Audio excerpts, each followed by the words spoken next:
شكرا سيدي الرئيس. Thank you, Mr. President.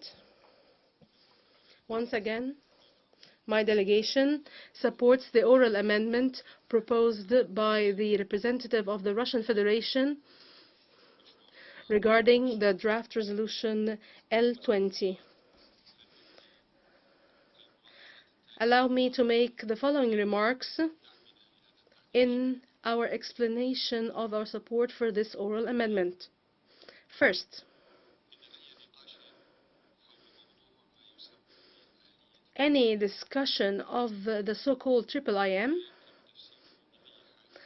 cannot in any way be interpreted as the Syrian Arab Republic recognizing the existence of the so-called IIIM, and should not be interpreted as the Syrian Arab Republic recognizing any of its functions, activities, actions, and prerogatives of the so-called mechanism. The so-called IIIM will continue to be an illegal, illegitimate organ that was a stillbirth and will continue to be stillborn. And it doesn't concern the Syrian Arab Republic in any way. It only is of concern to the governments that violated the charter and supported the establishment of this organ and have been funding it since 2016. The same member states that seek today to implicate you, the member states of the United Nations, in their attempts to finance it through the regular budget of the United Nations.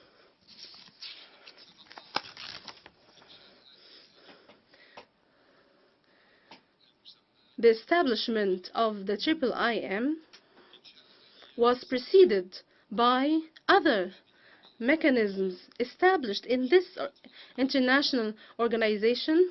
These mechanisms were scandals that no one can forget. And I will just give an example here.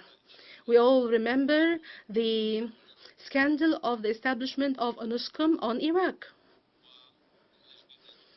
and the ONMOVIC. And both mechanisms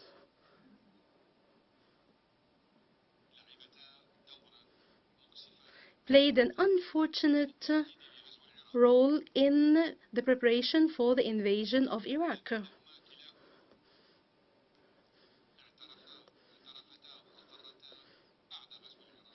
After the invasion of Iraq, both mechanisms did acknowledge that Iraq did not have weapons of mass destruction at the time. Colin Powell,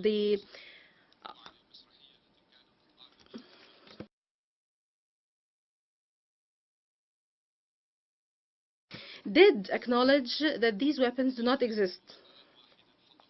And this is one example. This organization abounds in unethical, immoral scandals that justify interference by powerful states in the internal affairs of other member states.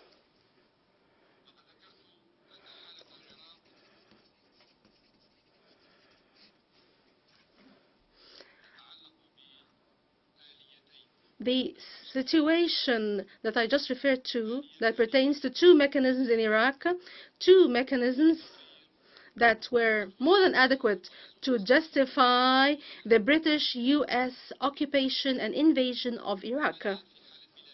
And fast forward today, in the case of Syria, 6 mechanisms were established, not just 2, but 6 mechanisms that were failures despite the UN allocating resources in the billions to fabricate accusations against my country, to justify the interference of the powerful states in our internal affairs. 6 mechanisms, and some member states unfortunately still vote in favor of these mechanisms. Dear colleagues, I call upon you all to read Articles 10, 11, 12, and 22 of the Charter. These articles explicitly state the mandate and prerogatives of the General Assembly, and these articles do not give the General Assembly any authority to establish an entity that is judicial, investigative, or some similar mechanism like the IIIM, because this is the exclusive function of the Security Council. And I will repeat, the authority to establish such a mechanism is the authority of the Security Council in accordance with the Charter of the United Nations, and not the General Assembly. I call upon you once again to consider document A/74/518 and document A/74/108 and document A/73/562 and document A/72/106 and document A/71/799. In their totality, these are some of the letters addressed by the permanent mission of my country to the Secretary General of the United Nations and the President of the General Assembly on the so-called IIIM. These documents that I just cited and referred to legally prove that the General Assembly does not have the mandate and the function to establish such an entity. These also prove the grave legal violations that marred the adoption of Resolution 71/248. The unfortunate, ominous resolution that established the IIIM. I will not speak at much length because we explained in all these documents that I just referred to in detail all the violations accompanying the adoption of this resolution.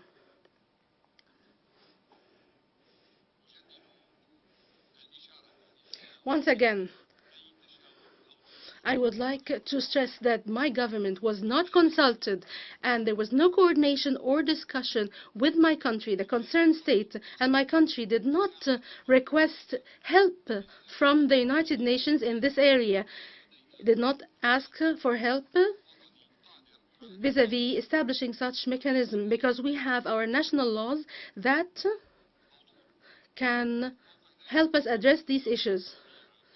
Even further, the GA encroached upon the functions of the Security Council in this regard, as I just indicated. Mr. President, we have a legal question that is very logical.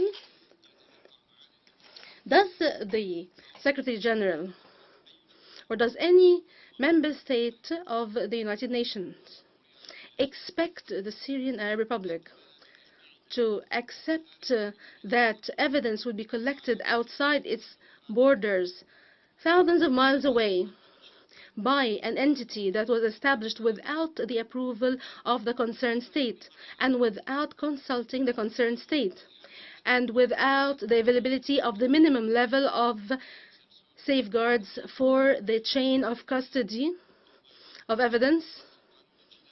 And this is a term in criminal law, chain of custody.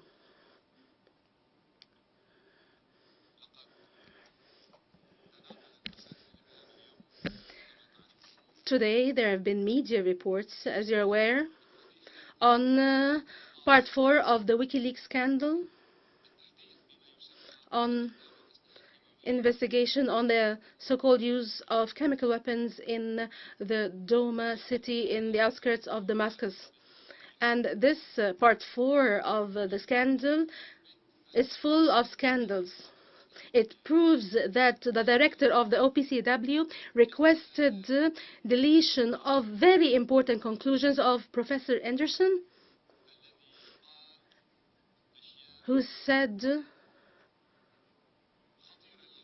some very serious things about collusion by the director of the OPCAW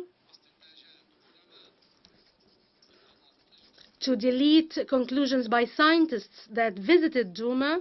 These conclusions exonerate the government of Syria from any...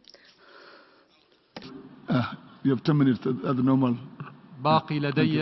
I still have less than a minute, Mr. President. I call upon the member states to... Minutes, please. You can come back at some other stage, please. Thank you. شكرا.